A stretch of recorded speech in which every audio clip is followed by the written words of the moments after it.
crying. There's no crying in baseball.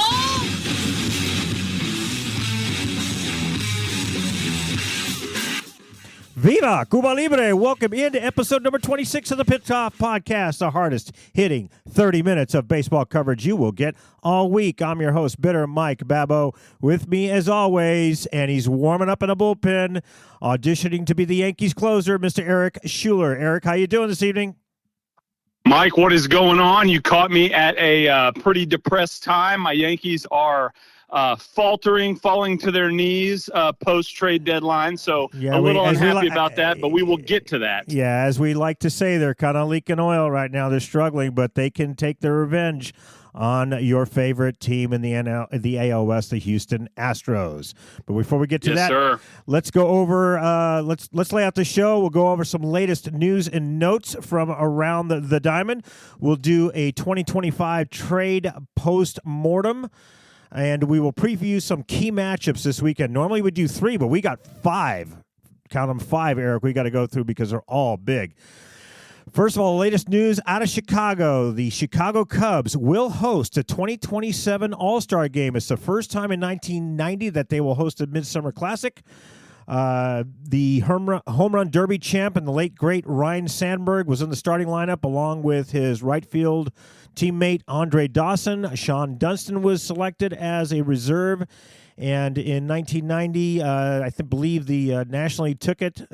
This is the first time to showcase Wrigleyville and the revamped Wrigley Field since their $350 million makeover right after the 2016 World Series title. So I think it's good for Chicago. It's a great baseball town. Certainly they need it. And, in light of the passing of Ryne Sandberg, what do you think, Aric?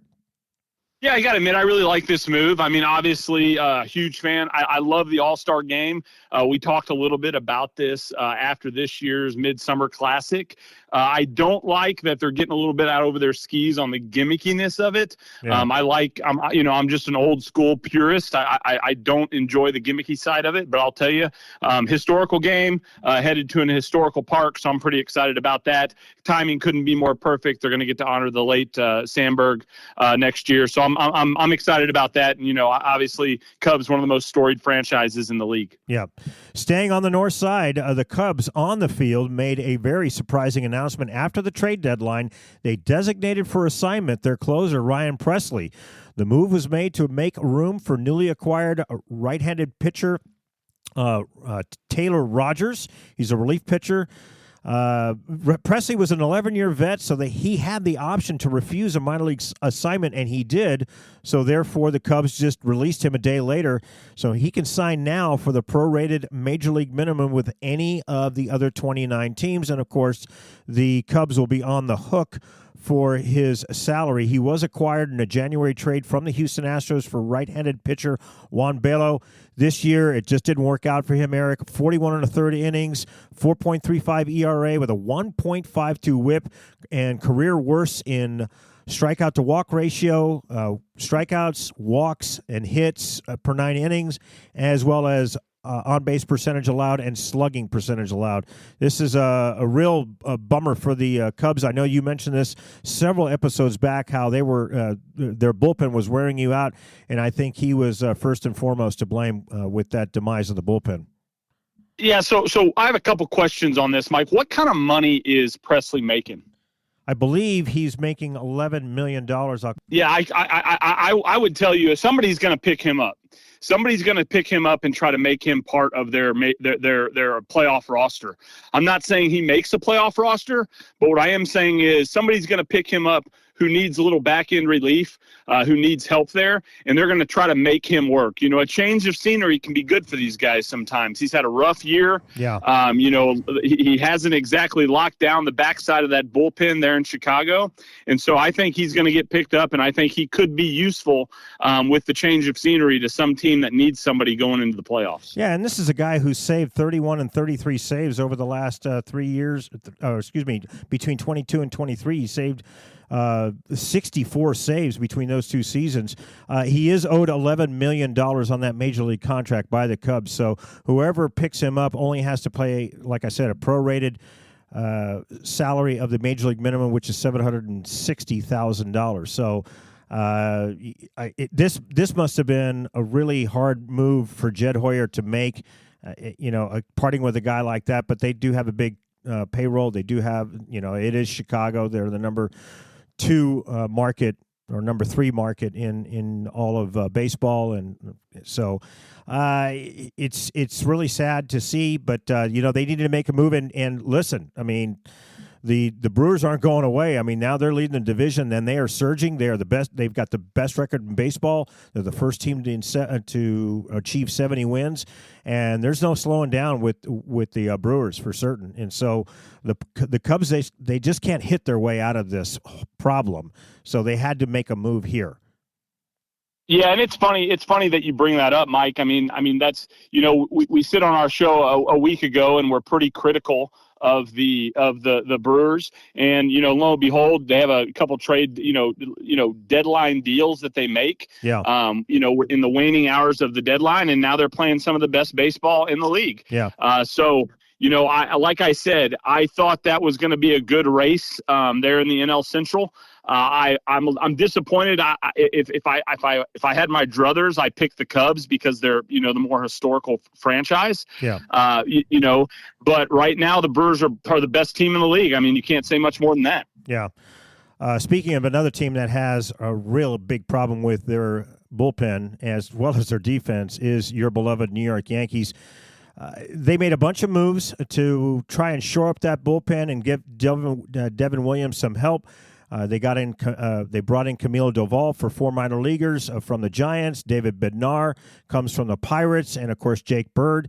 And no sooner did Jake Bird come in, I mean, I think it was 2 days later, they sent him back down to the minors after a rough outing. David Bednar has had an uneven performance, but he did lock down the save against the Texas Rangers to salvage the third game in that 3-game series on Wednesday evening. He did get all 5 outs via the strikeout, but it was really tough sledding. I mean, he struck out Adolis Garcia with the winning run on first base and the tying run on second base. But it's been really kind of a rough road to hoe, and of course the defense is still a problem. Jazz Chisholm has played some uneven defense at second base, surprisingly. I like Ryan McMahon still at third, but I still think they got a first base problem. I still think they got an outfield defense problem. Finally they got Aaron Judge back, but this is a team that really is searching for answers, Aric. No, I mean, I'll tell you right now, Mike. It's become a mental deal, and you came by my desk today and you asked me about it. And at the end of the day, right, if it becomes a mental deal, if the team can't get over the mental hump, look, all these guys can play baseball. They can all play baseball. Yeah. It's not like they forgot how. But I'm going to tell you right now, the lack of performance on the defensive side, there is something not focused about these guys. And look, I'll be the first to tell you, wearing the pinstripes means more. I don't care what anybody says. I hate the Dallas Cowboys. But when you go to Jerry World and you play in Dallas, it means more. I hate those guys. But there are certain franchises where that's the way it is. When you go to New York, the expectations go up. The pinstripes mean something. It's hallowed ground there. You're playing behind legends.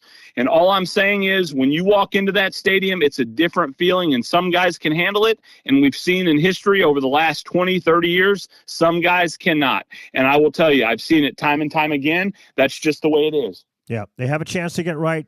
They're going back to the Bronx. They're facing the Houston Astros, who are struggling a little bit. I know they took 2 or 3 from Miami, but they got swept in Boston the weekend before, and so this is a chance for New York to get right. We'll talk about that matchup later.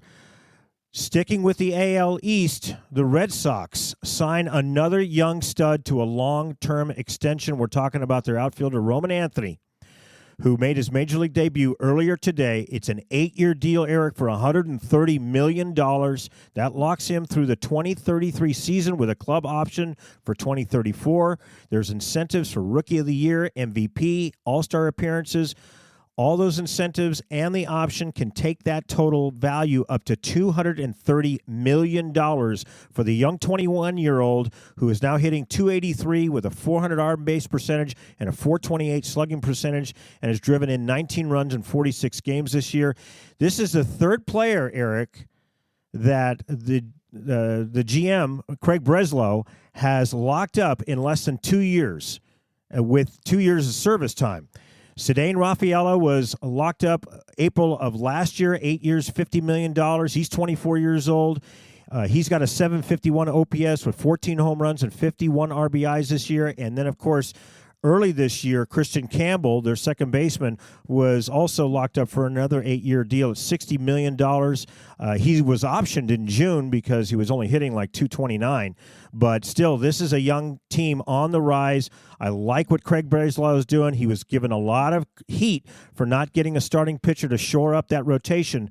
But I really like what he's doing, locking up these position players. What do you think, Aric? Look, so I don't have a problem with what he's doing, Mike. I think it's pretty smart, but this is my thoughts. I don't care whether or not, let's put this into something that makes sense in our industry. Yeah. You can go out and make a great deal that's good for you, right? And you can be high-fiving. But in 3 years, if this guy becomes a perennial all-star, it's going to be a problem. I'm telling you, it's going to be a problem. Right? Because what's going to happen at that point now, there may not be a lot of options, but you may have a disgruntled player on your hands, right? Who says, we're going to have to renegotiate this thing. Right.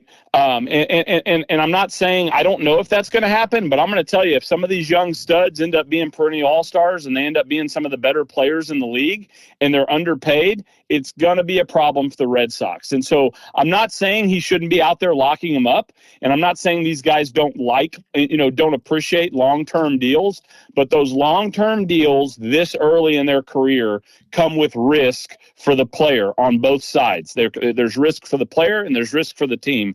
And unfortunately, the risk that the player takes is he goes out and becomes a perennial all-star and he's underpaid, and then inherently that will become a problem for the team. That's all I'm saying. Well, there's risks on both sides, of course. I mean, there's risk on the team side if he gets hurt perennially, a la Trevor's story. But yes, you're right. There's risks on Roman Anthony's camp, but I'm sure that his agent has made that very clear to him. Say, look, I mean, deals are only going to get more expensive, and maybe he Roman talked to his family and prayed about it or whatever, and say, you know what, I want the security. I want to be able to not have to worry about where I'm going to play for the next 8-9 years. And there's a lot to be said for that. I mean, $130 to $230 million, that's a lot of cheddar that can make a man, set and his family set for the rest of their lives. And so there's risks on both sides of this, Aric, and I'm sure that they weighed that.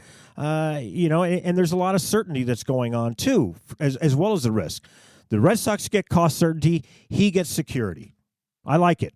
Yeah, I like I said, it's not that I don't like it. It's not that I don't like what it stands for and kind of the movement that it is. All I'm saying is I truly believe the way that these players are these days, if they go out and there's a player of their caliber that's getting paid 3, 4, 5 times that, Mike, right? That could happen. Yeah, I know, but that could happen. That's the risk that he takes. That's the risk that he takes. Right, and what I'm going to tell you is the second that happens, somebody's going to be in that guy's ear, and he's going to start putting pressure on the ball club. Yeah, that's what I think. I hear you. But you know what? Again, they have to weigh both sides. Both sides have to weigh the risks and the benefits for this deal. I just think that they came to an understanding, and you assign a value to yourself, and the team assigns a value to you based on those risks and those benefits. And I think that they came to a number that both sides are happy about. Right? Are there risks? How old is he, Mike? He's 24. No, 21. 24 years old. 21. 21. This is 21. His first year. Yeah. I mean, he was the number one prospect coming out of spring training. Number one in all of baseball. So all I want you to think about, Mike, is if he becomes a franchise player. Right, if he becomes a franchise player and he's looking around at the likes of Aaron Judge and Juan Soto and some of these other guys that have these massive deals, I'm just saying it's not going to be enough, and it's going to be problematic. Well, the other thing, too, is that he hasn't really even proven himself, right? I mean, look what happened to Christian Campbell. Christian Campbell signed for 8 years. They already sent him down. So they're not getting any production out of him. He's still getting paid. Correct, and that's my point, Mike. Is I want you to think about who's wearing all the risk here. In my opinion, the guy that's wearing all the risk, or the side that's wearing all the risk, is the Red Sox. Right? They pay up. These are still lucrative deals. Yeah. Right? Now they're not blockbuster deals, but at the end of the day, they're only going to get more expensive if he's as good as they think he is, or he's going to be. If he's going to be as good as they think he's going to be, he's only going to get twice as expensive.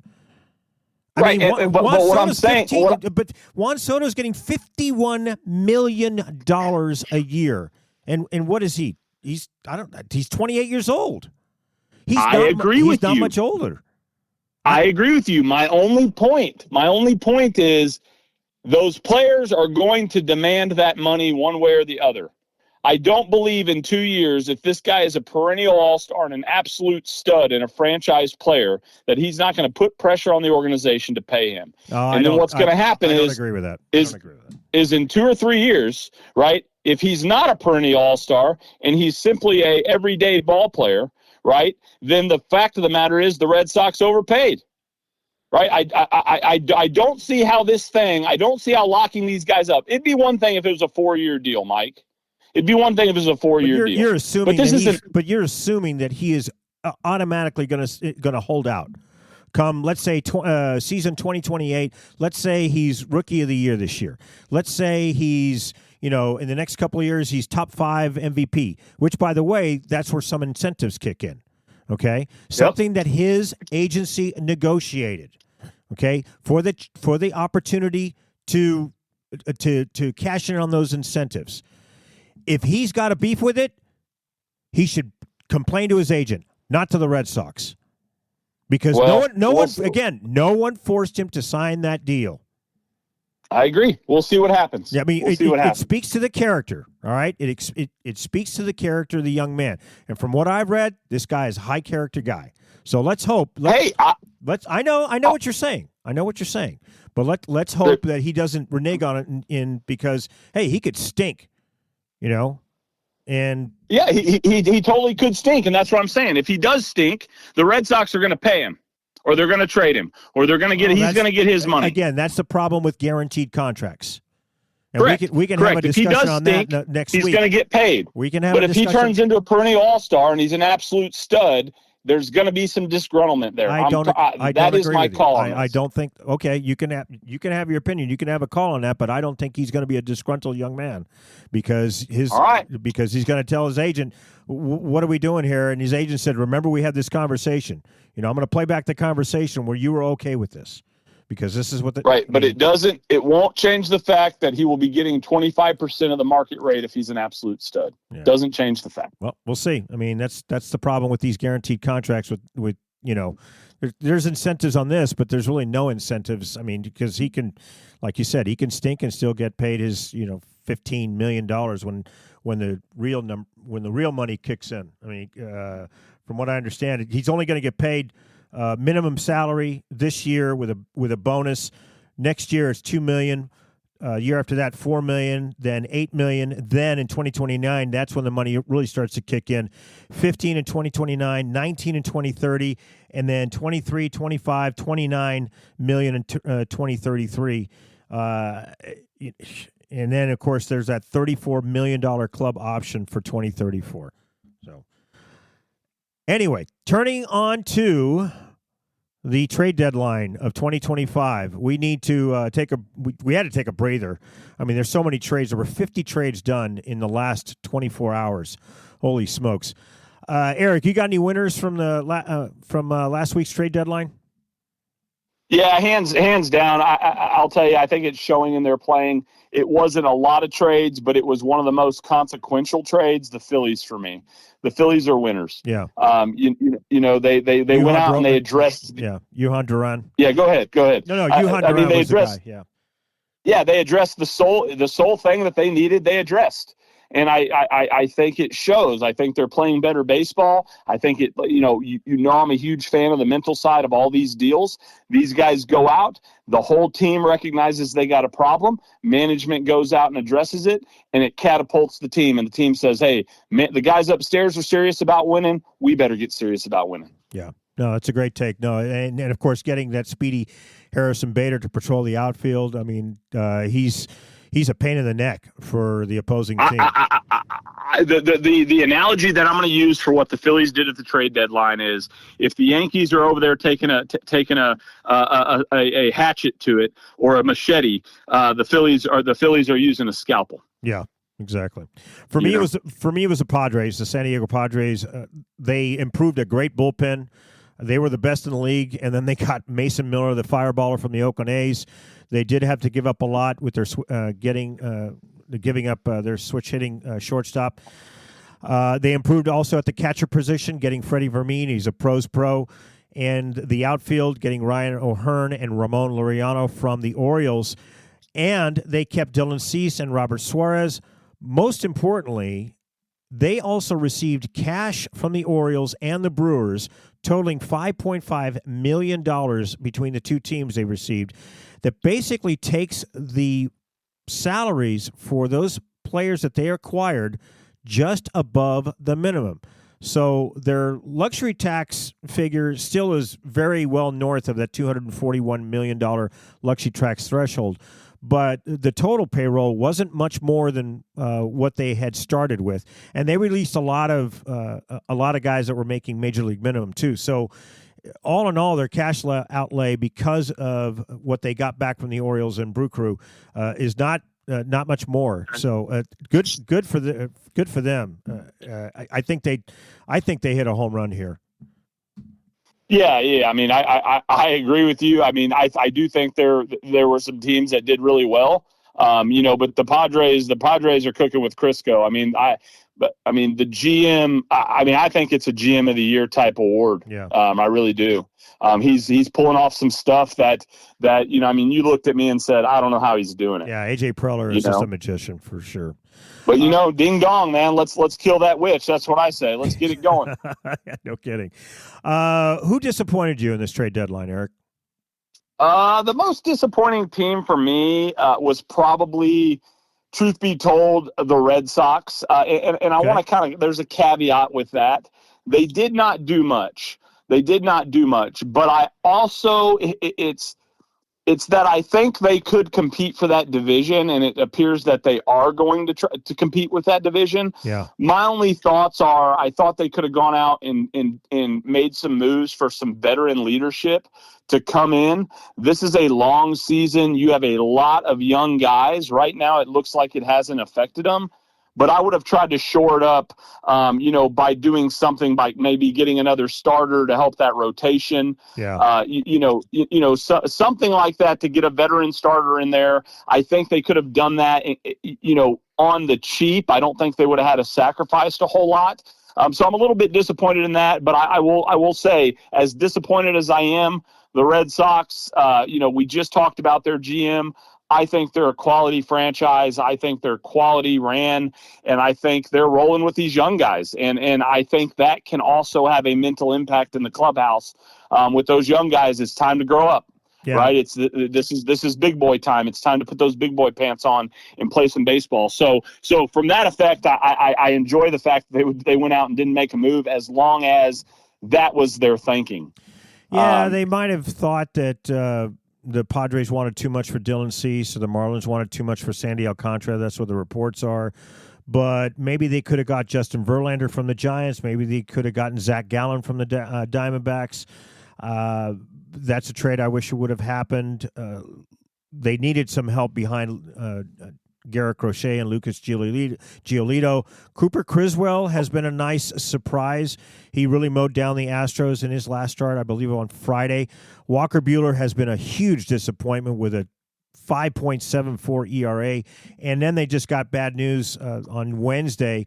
Tanner Houck, their starter, he's been hurt all year. Now he's officially out for the rest of the season. He's going to have Tommy John surgery. Actually, he's only had 9 starts this year. So really, I think that a lot of Red Sox fans that I've talked to are really disappointed that Craig Breslow did not shore up that rotation. Another loser for me was the Diamondbacks. This team was set to contend this year after a surprising 2023 run. They did well in 2024, and they just stumbled out of the gate, and they really weren't a team forced to sell for any other reason than poor performance. And so they just blew it up. Yeah, I agree with you, Mike. But I will say, I look at this question right around who's a winner and a loser during this thing. Is look, there's got to be some credit given to teams that decide to sell, right? Yeah, that decide, hey, this isn't working out, and I'm going to tell you, I'm a fan of a team that will never do that. Right? We'll never do that. But I would also tell you that, sometimes I wish they would clean house. Let's start over. Well, let's Twins blow did, this thing up. Sure. Yeah, I mean. Yeah.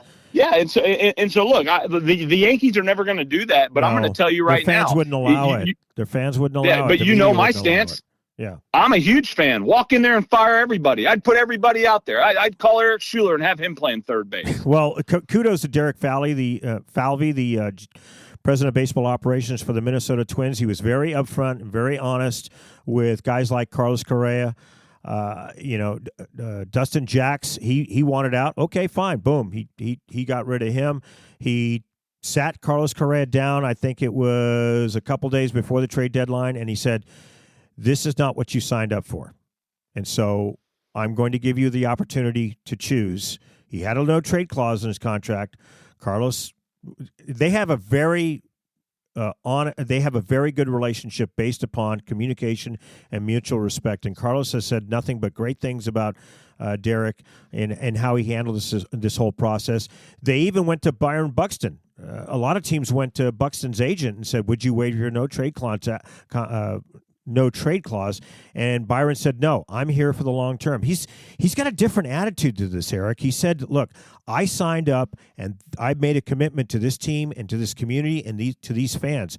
I'm sticking this out." And he's actually said the right things about, the fresh faces and the new blood that are coming into the clubhouse. He's not worried about the guys that are left. He's worried about he's more focusing on the guys that can build a future for him. So good for them. I feel bad for the Twins fans. I mean, I don't like them, but I feel bad for them because they just saw 11 major leaguers walk out the door. And so it's a death march for them. Yeah. I mean, and I'll tell you what makes it hard when you do something like that. What makes it difficult, Mike, is that now they have to do something, right? I mean, you go out and you do something. I think this is where the expectations start to mount. Yeah. Right? There's expectations on both sides of this thing. You have expectations like there are in New York with both teams, right, where you go out and you load up, right? There are expectations on that side. And then there's expectations where you go out and you sell the farm. Now, what are we going to do, right? How are we going to start piecemealing this thing back together to become a contender again? And right now, I need to see that. Well, the Twins did get some quality for the major leaguers they dispatched, so we'll see what happens in the next couple of years. Were there any trades out there or any teams that just didn't, make the mark for you, Eric? Any trades that you wish you would have liked to have seen that didn't happen? I'm going to tell you right now, I don't know how, if you're the New York Yankees did fine at the trade deadline. We talked about that last week. Right. And I'm fired up about the Yankees right now. I'm very disappointed, but I'm going to tell you, I don't know how you don't make a run at Josh Naylor. Yeah. I don't know how, I don't know how you allow, look, I am really happy. I mean, second to the Phillies, right? Like I said, using a scalpel, the Seattle Mariners were second on my list. Right. For teams that I thought really handled their business during the trade deadline. But I'm going to tell you, the fact that the Yankees didn't make a run at Josh Naylor, great clubhouse guy, you have a gaping hole at first base that you could drive a truck through. And so, my opinion is, you should have made a move there. I'm very disappointed in that. I think Cashman's lost a step. You heard it here first. I think if these guys miss the playoffs, I think you need to burn it down. Wow. Yeah, I know that a lot of Yankee fans have been saying that on MLB Network, but a lot of the experts say, wait a minute, they made it to the World Series last year. Yeah, but they were exposed for sure. For me, Yeah. I'll touch on the Giants. I wish that they had dispatched Justin Verlander for Justin's sake. I mean, the poor guy has had like 16 starts. He touched 98.6 miles an hour last start, and he got nothing to show for it. The Giants blew a 4-1 lead of his to the Pirates on Monday night and lost 5-4. And it's a shame because he's 42 years old. He's ageless and he's throwing great. He's just got nothing to show for it. Only got one victory. I think Wilmer Flores should have been dispatched, but maybe someone was not willing to take him. The Tigers, they really needed an impact starter, not Charlie Morton. I mean, come on. Charlie Morton's like what, 39, 41 years old, whatever the heck it is. I mean, he's not going to replace Jackson Jobe. No. And they're leaking oil. Look, I mean, we called it like about a month ago. You called it, and rightly so. They were up 11 games on the scuffling Cleveland Indians. Cleveland was a seller. Don't look now, but Cleveland's hot. They've won 8 of their last 10, and that 11-game lead is now only 6. So right, but I will tell you, we've talked about this time and time again. Young team, 162 games, a lot of games. You better get some veterans in there that can carry the load. Yeah. That can keep it light in there, because I'm going to tell you, it starts to weigh on you. It is an anchor around your neck. 162 games is a long time for these guys that have spent most of their career in the minor leagues. Right. Any trades that you saw that just left you scratching your head? To think about it, to really kind of put. I'm going to go back to the trade that we just talked about. I mean, that trade doesn't make any sense to me. The Morton trade, is a kiss your sister, type deal. I don't really get that trade because I think they could have done more. I think the Tigers could have done more. Right. I don't. That's the one that really sticks out for me, to be honest. The one for me was the Red Sox acquisition of Steven Matz. This guy's a failed starter. He's now a reliever. He's got a bloated $12.5 million contract. He's a free agent at the end of the year, and the Red Sox gave up a top prospect in first baseman Blaze Jordan. This guy is tearing it up in Worcester, hitting .304 with a .373 on-base percentage and a .486 slugging percentage. That's a lot to give up for a rental. I just didn't understand that. Maybe he was a bridesmaid, never the bride, as far as trying to get a starter. The Dodgers giving up on Dustin May. It seems like I've been seeing Dustin May in and out of the Dodgers system. The guy has just got incredible potential, throws 100 miles an hour, a lot of injuries, but I'm not going to criticize the Dodgers because usually Andrew Friedman gives up on a guy 1 year too early rather than 1 year too late, and I think that's what you'd rather do. So. Yeah, I mean, I agree with that. I think the Dodgers. It's hard for me, you going back to your point about the Dodgers and the Red Sox. You brought up 2 trades that they made. Yeah. I go back, like I have a tough time second guessing those franchises, right? They tend to do the right thing. Those aren't the types of franchises that I'm going to insult here. Yeah. It's really franchises that in my opinion have a lot of money, and sometimes they do the right thing, but sometimes it also looks like, hey, you're leaning on the fact that you have a lot of money. Well, their farm system is always in the top 10 for sure. Right. Finally, turning this weekend's matchups, we touched on briefly the Houston Astros. They travel to the New York Yankees. The Astros are at 64-51, first in the AL West. The New York Yankees are 61-54. They are third in the NL East. Friday sees Hunter Brown for the Astros with a 9-5 record and a 2.47 ERA. Goes against Cam Schlitter. He's 1-2 with a 4.58 ERA. Saturday is Framber Valdez, 11-5 with a 2.83 ERA versus Luis Gil. He's making his second start of the year. He is 0-1 with a 13.5 ERA. He got bombed by the Marlins his first start of the year. Sunday, the Astros have yet to name a starter, but the Yankees will send their ace, Max Fried. He's 12-4 with a 2.78 ERA. The Astros, after getting swept in Boston last weekend, went to Miami and took down the hot Marlins. Carlos Correa, since the trade, he's hitting .346 with a .393 on-base percentage, .538 slugging, .931 OPS, 1 home run, 3 RBIs. The Yankees, on the flip side, Cody Bellinger, his last 7 games, really struggling, Aric. 154 average, no extra base hits in 29 plate appearances. Aric, how do you see this one? Oh gosh, kill me. I like the Astros here. I like the Astros to go on the road and take care of the struggling Yanks. I think the Yanks are in trouble. You mentioned Bellinger. The deal is long season. He's a veteran. These days start to weigh on you. It's hard to break out when you're playing that poorly this late in the season. I'm not saying it's over for the Yankees, but I'm going to say that they are looking up at the AL East and those teams ahead of them. I mean, we talked about Toronto a little bit, not playing the greatest baseball, no. But I'll tell you, I think Cora's got the Sox rolling. Yeah, they got a vibe going on. I mean, I was talking with a couple of Red Sox fans a couple of days ago, and it is. I mean, Beantown Fever is going nuts over the Red Sox. And I will tell you. So.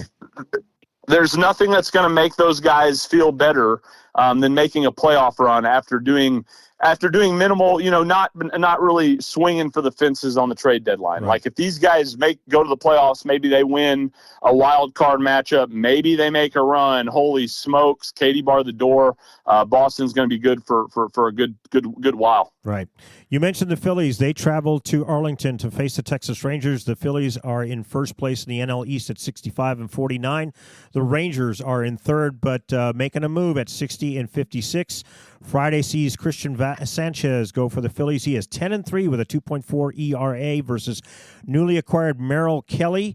He's 9-6 with a 3.22 ERA. Saturday is Jesus Luzardo, your boy. He's 10-5 with a 4.32 ERA versus Jacob deGrom, the ageless one. He is 10-4 with a 2.80 ERA, but Jacob has floundered a little bit. He's allowed 3 or more earned runs each of his last 3 starts. Sunday is Zach Wheeler at 9-5, 2.64 for the Phillies. He will go up against Patrick Corbin, who is 6-7, but a nice surprise of an ERA at 3.91. The Phillies, Kyle Schwarber is making a run for MVP. His last 15 games with a 288 average, 373 on base percentage, 746 slugging, 1119 OPS, 8 home runs, and 20 RBIs. Texas, since the All-Star break, surprisingly, they are hitting 280 with runners in scoring position, but they went 3 for 24 their last 2 games against the Yankees. Aric, talk to me about this one.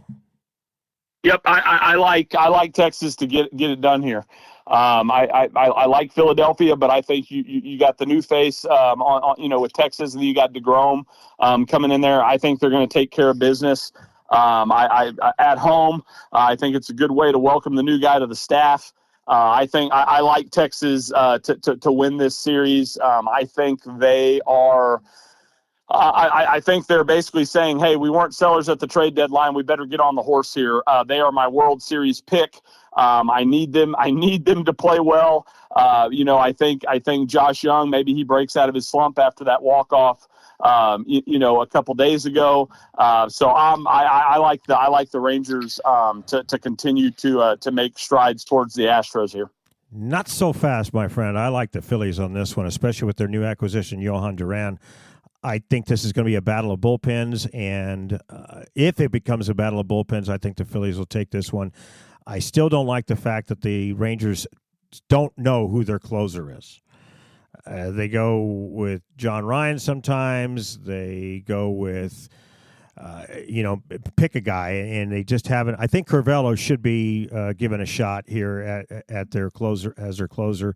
Robert Garcia, I think has been tried a couple of times, but when you really kind of like what John Madden said about quarterbacks, when you have 2 closers, you really don't have any. So I like the Phillies in this one.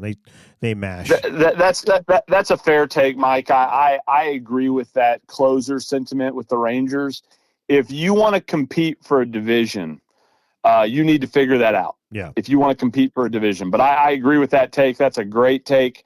I agree. If you have 2 closers, you might as well have none. 100%. Exactly.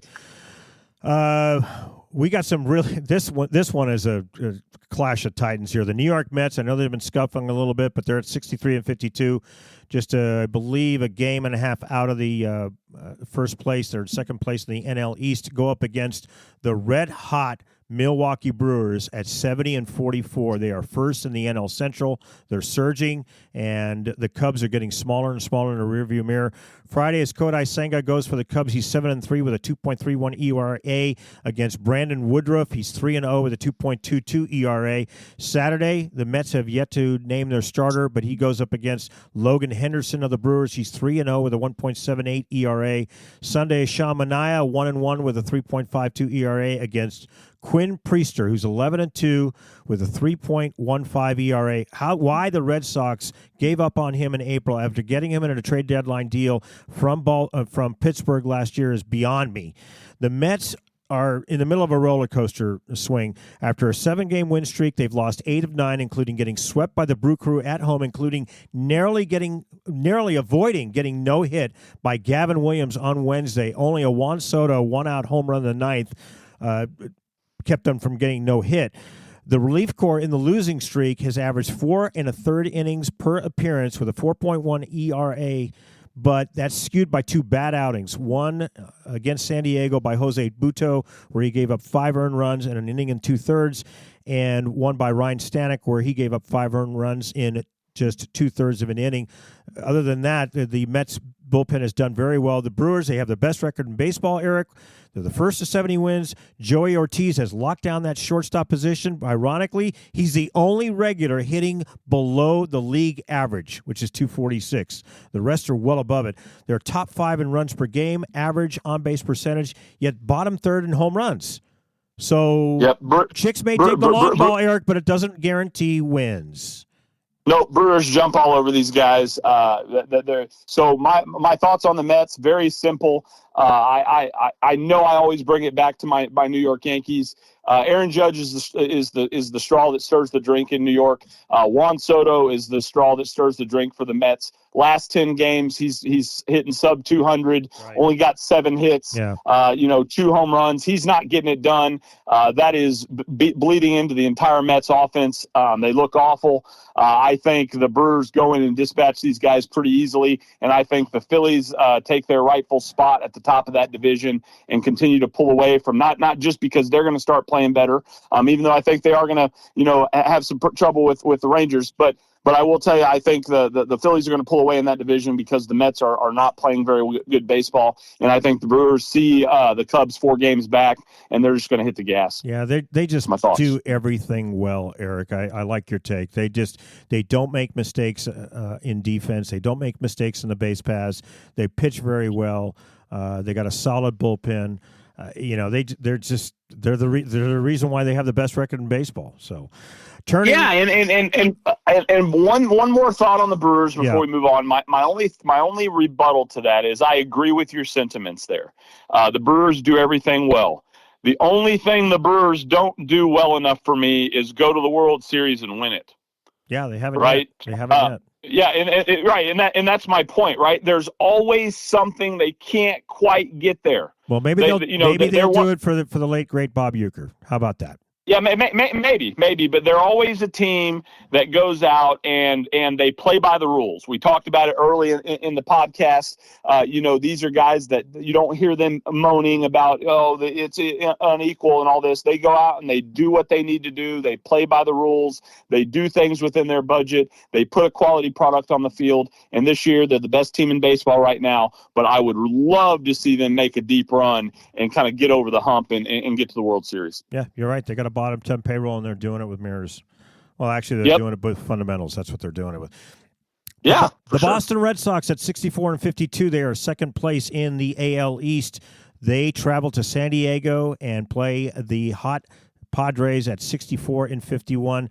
They are also in second place in the NL West. Friday sees Walker Buehler with his disappointing 6-6 record of a 5.74 ERA against Nick Pivetta, who's 11-3 with a 2.73 ERA. Saturday is Lucas Giolito, 8-2 with a 3.57 ERA versus Michael King, who's 4-2 with a 2.59 ERA. And then Sunday, Brian Bayo, he's 8-5 with a 3.03 ERA versus Dylan Cease, a surprising 4-10 with a 4.60 ERA. Both teams are 8-2 in their last 10 games. The Padres are 36-19 at home. The Red Sox are 25-30 on the road. Boston is 45-37 versus right-handed pitchers, and that's all who they're going to face this weekend in San Diego, as all Padres starters are right-handers.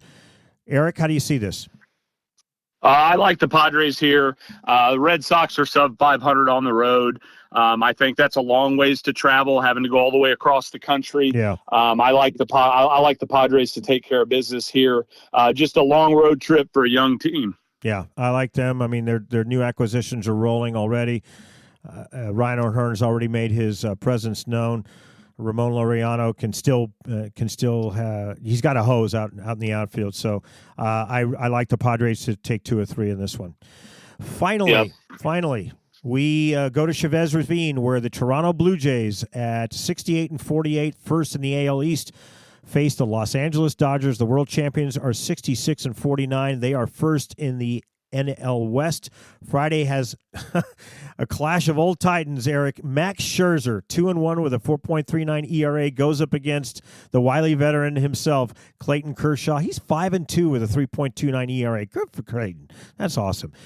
Saturday is a unannounced starter for Toronto. He will go up against whoever it is, goes up against Blake Snell. He's making his third appearance this year, finally back from that injury at 1-1 and a 3.21 ERA. Sunday, also TBD for the Blue Jays against Yoshinobu Yamamoto, who's 10-7 with a 2.51 ERA. The Blue Jays staff is third in strikeouts, but fourth in home runs allowed. Since their 10-game win streak in July, they've gone only 13-10. The Dodgers, Shohei is still odds-on favorite for second MVP in a row, but Aric, Mookie Betts is in a funk. His last 30 games, he's got a 186 average, 237 on-base percentage, only a 288 slugging percentage. He's only got 2 home runs and 8 RBIs. And his last home run was back on July 5th, and he had only 5 RBIs in all of July. He broke an 0-for-22 slump on Wednesday. I don't know what's going on with Mookie. This is not the MVP for player that we're normally used to seeing. So, Aric, how do you see this? Look, I will tell you, to your point about Mookie Betts, Dodgers have one of the oldest lineups in baseball. Yep. We talked early on this was going to be an issue. All that being said, still think they're one of the best teams in the league. I think they take care of the Blue Jays. The Blue Jays, the dog days of summer are biting them. Yeah. Their team ERA is almost ballooned to 6. Which I think is a huge problem over the last 10 games. Obviously, they went 3-0 against the Rockies, put up a ton of runs, but haven't looked great against other teams. You mean in that 7 games. of our friends can go 3-0 against the Rockies? Come on, I mean, really. Yeah, that's what I'm saying. So over the last 10 games, they're 500. They're 5-5, and 3 of those wins are against the lowly Rockies. So I think they go to Dodger Stadium, and I think they get taken care of. I like it. Anything else, Aric, before we sign off? Yeah, one thing I'm going to bring up. I love to see Major League Baseball do the right thing. We had a horrible tragedy in the Texas Hill Country around 4th of July weekend. The Missions, who's a AA affiliate for the Padres, along with the Padres and the Boston Red Sox, they're going to wear high school jerseys for 4 high schools that were affected in that area. They're going to sign those jerseys. They're going to auction them off for charity. But I love to see a minor league team kind of lead the charge, get their big ball club in the mix, and then the Boston Red Sox are also stepping up to help out. So just a lot of credit. I love to see these guys give back to the communities and take an interest in the communities in which they play. So really proud of the league for that. I'm excited to see what baseball's doing in terms of giving back. Yeah, Major League Baseball and its players are no stranger to healing communities and healing the country in the aftermath of tragedy, so good for them. Thanks, Aric. I appreciate that. That'll do it for this episode for the Picked Off Podcast. Next week, Aric and I will continue our trip around the major leagues, and he and I are going to get into the simmering labor negotiations. We're going to play commish and come up with ways to avoid the second labor stoppage in 5 years. We want to thank you all for listening in. We also want to thank you for your feedback. We want to make this show better because we do it for you. You can catch us every week on Apple, Spotify, Google, or wherever you get your podcasts. You can also follow us on X at @TheBitterMike or on Instagram, BitterMike1963. Time is precious, so we appreciate you spending some of yours with us, Mike and Aric, talking the great game of baseball. Have a great weekend, everyone. See ya. See ya.